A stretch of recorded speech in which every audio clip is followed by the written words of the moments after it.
Welcome back, Apologia, 8th grade physical science. This is the Module 7 study guide part 2. This covers questions 11 through 20. All right. A child is pushing her toy across the room with a constant velocity to the east. All right, so that first sentence tells us a child is pushing her toy, so the toy is moving with a constant velocity, which means no acceleration, but the toy is going to the east. If the static friction between this toy and the floor is 15 newtons and the kinetic friction is 10 newtons, what force is the child exerting and how do you know? All right, they've given us a lot of information in this question. All right, since the toy is moving with a constant velocity, we already know that the acceleration is 0. Since the total force exerted on an object is equal to the object's mass times its acceleration, Newton's second law, F equals ma, then the total force on the object is 0 as well. So again, if acceleration is 0, force equals mass times 0, and anything times 0 is 0. So this means that the child exerts enough force to counteract kinetic friction because it's moving, but no more. So we must be talking about kinetic friction because the toy is already moving. Thus, the child exerts a force of 10 newtons to the east. Number 12, a father is trying to teach his child to ice skate. As the child stands still, the father pushes him forward with an acceleration of 2 meters per second squared north. If the child's mass is 20 kilograms, what is the force with which the father is pushing? And they're telling us, assume we can just ignore friction since they are on ice. All right, always, step 1 is write what you know, what you don't know. We know the mass is 20 kilograms. We know the acceleration is 2 meters per second squared north. What is the force that the father is pushing? All right, so step 2, write out the equation, rearrange it if necessary. We do not have to. F equals ma. Step 3 and 4, write out the equation substituting the numbers from step 1 above. So we have the mass of 20 kilograms times the acceleration of 2 meters per second squared. We get 40 newtons. Since we are ignoring friction, the only force involved is the force that the father exerts. Thus, the total net force is equal to the father's force. Since the child is accelerating north, the father must be pushing with a force of 40 newtons north. The Mira, the Mars exploration rover, landed on Mars in 2004 to explore and take pictures and samples of the rocks and soil. If Mira has a mass of 185 kilograms and the acceleration due to gravity on Mars is 3.7 meters per second squared, what is the weight of Mira on Earth and Mars? All right. Step number 1, always, always, always. Write what you know, what you don't know. All right, so we know the mass. It tells us 185 kilograms. Gravity on Earth, 9.8 meters per second squared. Gravity on Mars, it tells us 3.7 meters per second squared. We need to figure out what the weight is on Earth and Mars. So step 2, what equation works for us? Weight equals mass times gravity. Step 3 and 4, write out the equation substituting the numbers. All right, so let's figure it out on Earth first. So the weight equals mass times gravity. So 185 kilograms times gravity on Earth, 9.8 meters per second squared. So we get 1,813 newtons. On Mars, we do the same thing. We just use the gravity that they gave us from Mars, and we get 684.5 newtons. The rover has a weight of 1,813 newtons on Earth and 685.5 newtons on Mars. Number 14. In order to get a 15-kilogram object moving to the west, a force of just more than 25 newtons must be exerted. All right, so right off the bat, that tells us that 25 newtons is our static frictional force. All right.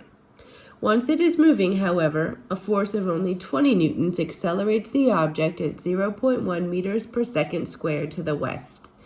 What is the force that static friction can exert on an object?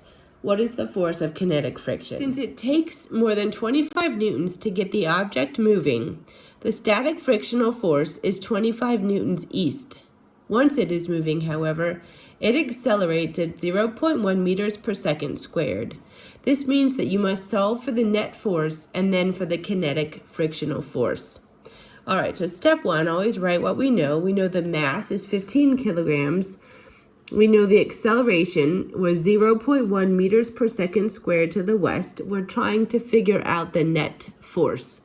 All right, step 2 through 4, write out the equation and solve. F equals ma. So we have the mass of 15 kilograms times the acceleration. So we're going to get a net force of 1.5 newtons. Again, this is the net force, or the combination of the applied force, which was 20 newtons, and since it's moving, the kinetic frictional force, F, KF. And again, the applied force is going in the direction that it's moving. The kinetic force is opposing that motion. All right, so now let's go ahead and solve for the kinetic frictional force. Write the list of equations. Write the list of knowns and unknowns. We just solved for our force. Our net force is 1.5 newtons west. Our applied force is 20 newtons. And we're solving for our kinetic friction. We don't know that. So write out the equation and rearrange if necessary. So we have our net force being our applied force minus the force of kinetic friction. Now we want to solve for the force of kinetic friction, so we have to rearrange the equation, and we get the force of kinetic friction equals the applied force minus the net force. All right, so step 3, write out the equation substituting the numbers from up here. All right, so we have the force of kinetic friction equaling the applied force of 20 newtons minus the net force of 1.5 newtons. So we have 18.5 newtons. Since friction opposes motion, the kinetic frictional force is 18.5 newtons east. All right. Number 15, static friction can exert a force of up to 700 newtons on a 500 kilogram box of bricks. The kinetic frictional force is only 220 newtons. How many newtons of force must a worker exert to get the box moving? What force must the worker exert to accelerate the box at 0.1 meters per second squared to the south? Okay, that's a lot of information. Okay, again, if the static frictional force is 700 newtons, the worker must apply more than 700 newtons of force to get the box moving. Now, to accelerate the box once it is moving, you must calculate the total net force and then find the applied force of the worker. All right, step 1, write the list of knowns and unknowns. We know that the mass is a 500 kilogram box. We know that they want the acceleration to be 0.1 meters per second squared to the south. We need to figure out what that net force was. So write out the equation, force equals mass times acceleration. We substitute our numbers in of 500 kilograms for the mass times the acceleration, and we get 50 newtons. All right, so that is the net force, or the combination of the force the worker applies, and since it's moving, we have to subtract out the kinetic frictional force. Since the acceleration is south, we know that the net force will be as well. Okay. So now we have to figure out the applied force. The net force, all right, is 50 newtons. We just solved for that. We don't know the applied force, but we know the kinetic frictional force. It tells us up here. The kinetic frictional force is only 220 newtons. All right, so step 2, write out the equation. The net force equals the applied force minus the force of kinetic friction. We want to solve for the applied force, so we have to rearrange our formula, and we get the applied force equals the net force plus the force of kinetic friction. All right, step 3 and 4, write out the equation substituting the numbers from step 1 above.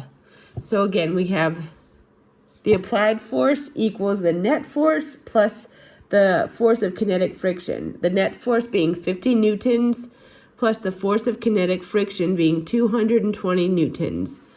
So we get 50 newtons plus 220 newtons equals 270 newtons. The worker must have applied a force of 270 newtons south. All right. Number 16. In order to shove a rock out of the way, a gardener gets it moving by exerting just slightly more than 100 newtons of force. To keep it moving at a constant velocity eastward, again, when we hear constant velocity, we know there's no acceleration. However, the gardener needs only to exert a 45 Newton force to the east. What are the static and kinetic frictional forces between the rock and the ground? All right. Static friction keeps objects from moving. If the gardener had to exert slightly more than 100 newtons of force to get the rock moving, the static frictional force is 100 newtons. All right, so once the gardener got it moving, the gardener keeps it moving at a constant velocity eastward. So this tells us that the acceleration is 0. Again, F equals ma. Anything times 0 equals 0. Thus, the gardener applies enough force to overturn the kinetic frictional force, but no more. The kinetic frictional force then must be 45 newtons to the west. Again, frictional force always opposes motion, so the gardener is exerting 45 newtons of force to the east. So the kinetic frictional force then must be 45 newtons to the west. Two men are trying to push a 710 kilogram rock. The first exerts a force of 156 newtons east, and the second exerts a force of 220 newtons east. The rock accelerates at 0.20 meters per second squared to the east. What is the kinetic frictional force between the rock and the ground? Always, always, always. Step 1. Write the list of knowns and unknowns, and sometimes even drawing a picture helps. I know I used to like to draw pictures. It made things easier for me to visualize. All right, so the mass is 710 kilograms. It tells us that. The acceleration, 0.2 meters per second squared east. And we have two forces. The first was 156 newtons east, and the second was 220 newtons east. So we're trying to solve for the kinetic frictional force. All right, step 2 through 4. We can find the total net force on the rock with F equals ma. All right, so let's go ahead and add the knowns in and solve. F equals ma, the mass is 710 kilograms times the acceleration, and we have 142 newtons. That is the net force, or the combination of the applied force by both men, F1 plus M2, F2, and since it is moving, we have to subtract out the frictional force. Okay. Step 1. Write the list of knowns and unknowns. We just need to add the new force, F, to the list. Since we know that the rock is moving east, the net force must be east as well. All right, so we added our net force, 142 newtons east. Step 2, write out the equation. All right. So the net force, like I said earlier, was going to be the force of both men minus the kinetic frictional force. If we have to rearrange some things, we can do that. The force of kinetic friction equals the force of the first person plus the force of the second person minus the net force. So step 3 and 4, write out the equation, substituting the numbers that we already had from up here. So we have the force of kinetic friction is force F1, 156 newtons, plus F2, 220 newtons, minus what we just solved for, the net force. That equals 234 newtons. And since friction opposes motion, the kinetic frictional force is 234 newtons west. All right, number 18. A child pushes against a large doghouse, trying to move it. The doghouse remains stubbornly unmoved. What exerts the equal and opposite force which Newton's third law of motion says must happen in response to the child's push? What is that force exerted on? All right, so we have this child trying to push the doghouse. It's not even budging. But what is exerting the equal and opposite force keeping that doghouse in place? Well, the equal and opposite force is exerted by the doghouse on the child. So as much as the child is pushing this way, the doghouse is pushing this way. Nothing is moving. A man leans up against a wall with the force of 20 newtons to the east. What is the force exerted by the wall on the man? Again, the man's standing there. He's leaning on a wall. He's not falling through the wall. He's just leaning on the wall, not moving.